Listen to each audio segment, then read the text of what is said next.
The essence of vision. In a serene village nestled between rolling hills and dense forests, there lived an old monk named Genzo. He was known throughout the region not for his teachings or his meditation practices, but for his peculiar garden. Unlike any other garden in the village, Genzo's plot had no specific design. It was a mix of flowering plants, shrubs, tall trees, moss, rocks, and even seemingly random patches of bare soil. To an outsider, it looked chaotic, lacking the careful planning and meticulous attention seen in neighboring gardens. One day, a young monk from a distant monastery visited the village. Having heard about Genzo's unusual garden, he was eager to see it for himself. Upon entering, he felt a mix of confusion and disappointment. He turned to Genzo and remarked, "Old man, your garden lacks vision.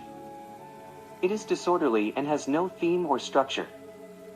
Genzo invited the young monk to sit with him on a stone bench amidst the garden.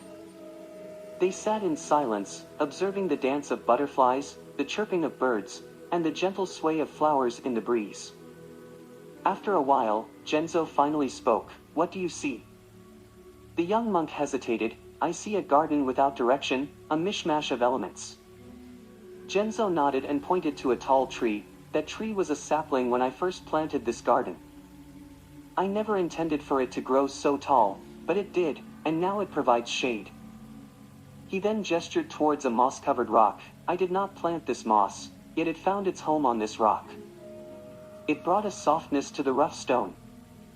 Lastly, he pointed to the patches of bare soil. "These barren spots, though seemingly empty, make room for new seeds to sprout, for life to begin anew." The young monk pondered on Genzo's words. "So, you're saying that sometimes life does not need a clear vision, but simply a space to evolve?" Genzo smiled. "Vision is not about imposing our will on life. It is about seeing the potential in what unfolds naturally. My garden is a reflection of life itself, unpredictable, organic, and ever-changing." The young monk bowed, thanking Genzo for the lesson. He left with a newfound understanding that vision was not just about clarity of sight, but also about depth of insight. And so, the garden, in its wild and untamed beauty, continued to be a testament to Genzo's unique vision of life.